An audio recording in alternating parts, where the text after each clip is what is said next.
everybody, I'm Emily and this is Gillian. We're from the Whale Interpretive Centre in Telegraph Cove. We're clearly not in the Whale Interpretive Centre, we are in Nanaimo, British Columbia. Today we are at Neck Point Park here in Nanaimo.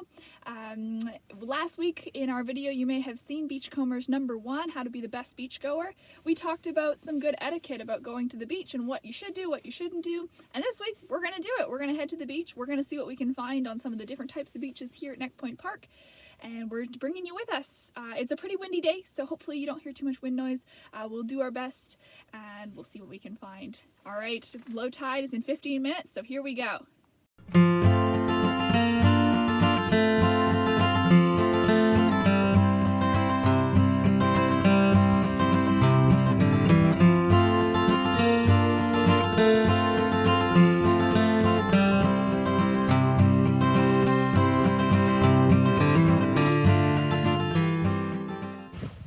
We're down at the beach now, just gonna try to use our headphones. We're hoping that if we actually speak into the speaker, it'll help with the wind noise. It's super windy today, so there's not a whole lot we can do about that, but we hope this makes a bit of a difference. We just wanted to start with going back to our beach etiquette and talking about the 3 main points that we had last time. So, don't bother the neighbors. We're not going to be disrupting any birds or wildlife. We're just going to be looking at some different shells or beach life that we can ID quickly so that you can look at those the next time you're out on the beach. What comes from the beach stays at the beach. We're not taking anything home with us. It's all going to stay here. And then also, the beach is not a trash can. It's all going to stay clean. We're not leaving anything behind here. Just going to try and keep it as low footprint as possible. Yeah, we even bought a trash bag in case we do find anything. It looks pretty clean, but you never know what you find. Today we are going to be using, we brought our bag here from the Whale Interpretive Centre. We're going to be using 2 guidebooks. We have a bird book here, and then we also have Welks to Whales. That is a fantastic guide.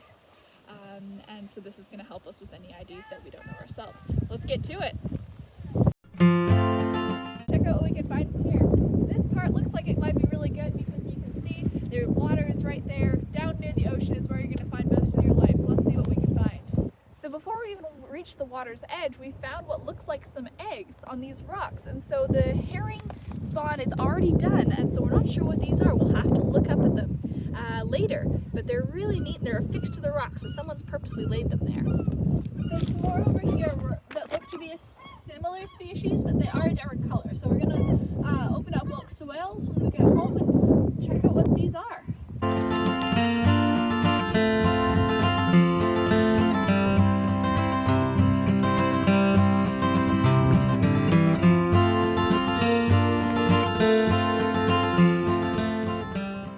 Hey guys, we found some sea stars. We're pretty sure they're ochre stars, but we're going to pull out Welks to Whales just to be quite sure of that. There's a whole bunch of them here. They're all purple. These ones are pretty common around Nanaimo. We see them a lot here and also at the entrance to Piper's Lagoon. Alright, so we have found the correct page in Welks to Whales. They are ochre stars. So that's these guys right here. They come in a whole bunch of different colors. The ones that we have here are dark purple. So you can see them all down here. There's one right there. And they usually are found under rocks or right around rock walls and kelp like this.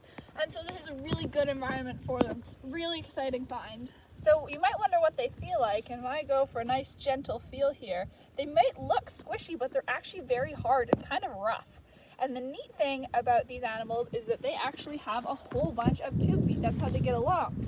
And you can see that this guy has squashed himself right all up underneath here. You can barely see him. Can you spot him in the frame? Where is he? There he is. Really hard to see there. And so these guys like this intertidal zone. Oh, look what we have here. Who is this? Kelp crab? We got a little kelp crab.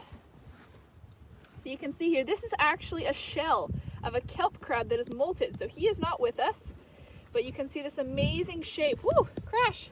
There he is there. You can see him. And so kelp crab, so as I said, this is not an alive crab. This is just his shell. So a kelp crab has molted and shedded this shell, but that means that we can get a really good look at him. There he is there. You can see how little it is, but kelp crabs can get quite large. So we'll put him back there. now that I found a bunch of sea stars here, you can see they're all grouped together like this, and these animals will often group in and under rocks just like that. And we're going to take a look at what we can find in these tide pools. We're right on the shore here, these beautiful rocky shores just full of life. We're going to roll this rock here and see what we can find underneath it. You might not be able to hear us too well over that water. Oh, look at this. Who's this? A little sea star here who's on these two rocks. Here. So you can see here, I'm not taking him off the rocks, I'm just pulling some algae aside so you can see him. So this is a little guy. Can we see his tube feet? Oh, we can see his tube feet. So if you look between those two rocks, you can see all these little tiny, kind of little like brush bristles sticking up, and those are his tube feet, and that's how he walks. So with all wildlife, it's important to put us back where you found them, but we don't want to roll a rock over top of him because we might hurt him. So we're just going to put it to the side to offer him some protection and make sure that the seagulls aren't interested in him.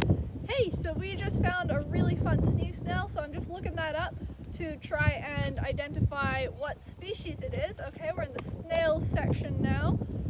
Let's take a look. Those are limpets. It's a really fun curly one, so we're excited to find that because they are so pretty. And looks like that might be a dire whelk is my current guess. Yeah, now we're into nudibranch. So this is what I'd say this guy is, up to 5 centimeters, so that looks about right. It's got some algae growing on it, which is going to account for that greenish color. But that's got a little snail in there. You can actually see the snail here, right there. You can see, there we go, there's the focus. So that reddish part is his trap door. So that's the body, that white kind of almost lacy looking structure. And then that red part is the trap door that stops people like us from poking him. So we're not going to poke inside, we're just touching his shell, which won't hurt him. And we're going to go put him back right now that we've had a look at him.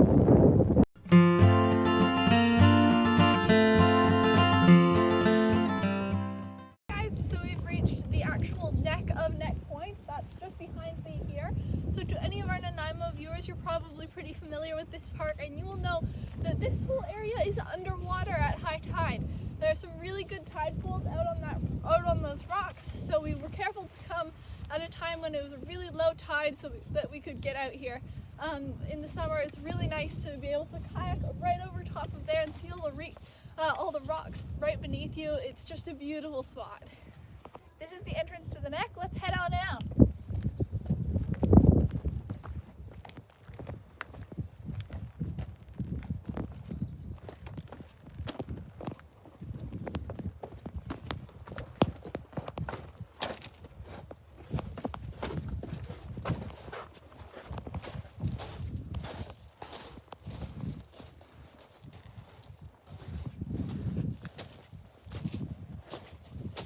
Social distancing. There's some other folks at the tide pool, so we're going to flip some rocks, see what we can find until those tide pools are available. So let's see what's under here.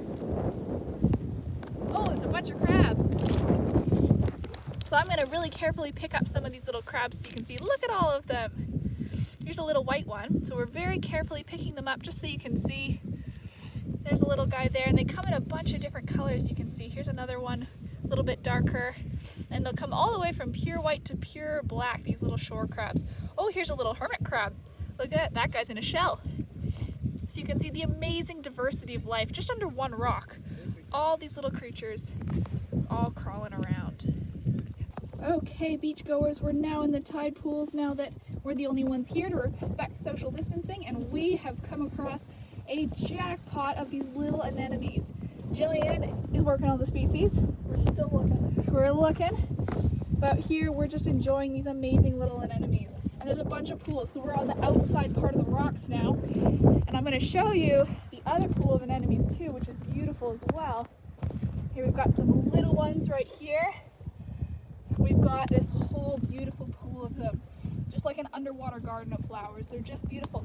And you can see when they're above the water, their inner parts fold in, and you can very, very, very carefully touch, and they're super, super squishy and soft. And you can see here, in response to my touch, he actually closes up. Here you can see how beautiful they are.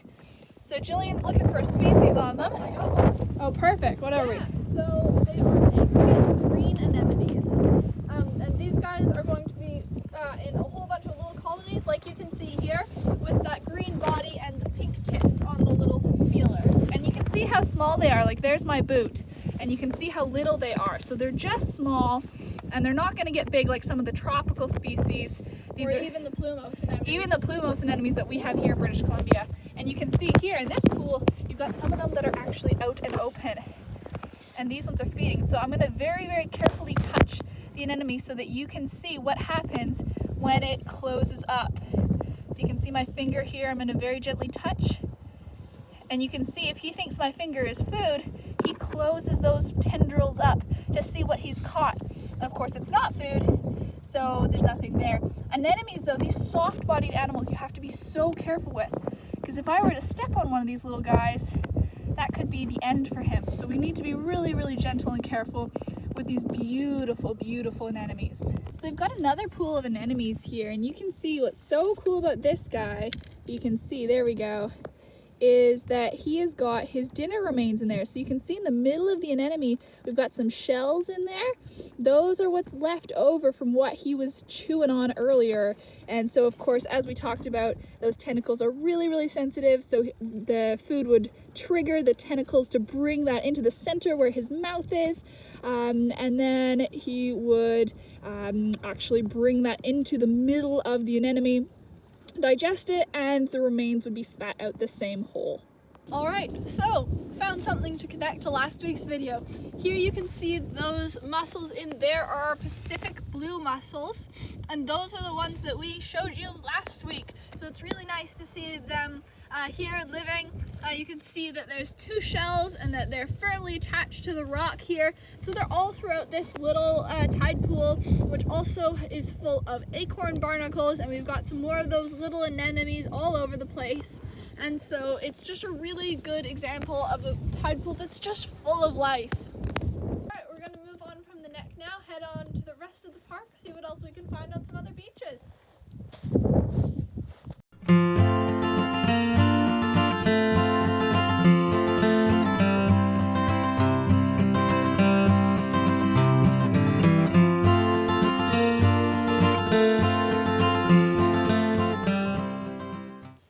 We're gonna head home now. We hope you've enjoyed the video today. We've seen some really cool species. We've seen our Pacific blue mussels, our aggregate green anemones, some little shore crabs, sea stars, some eggs of indeterminate species. Yeah, we'll have to do some detective work on those. We'll put it in the description below. And so yeah, please subscribe to the Whale Interpretive Center's YouTube channel, like this video, spread it to your friends or any kids you know that are home right now. Yeah, and best of all, come join us at the beach if you can. Respect social distancing while you're here. Remember not to bother any species. Don't take anything with you, and definitely don't leave any trash behind. And, you know, enjoy the great outdoors while you've got the time, but of course, making sure that you're COVID safe while you do it. All right, thanks guys. Thanks, bye. Have a great weekend. See you next week. Bye.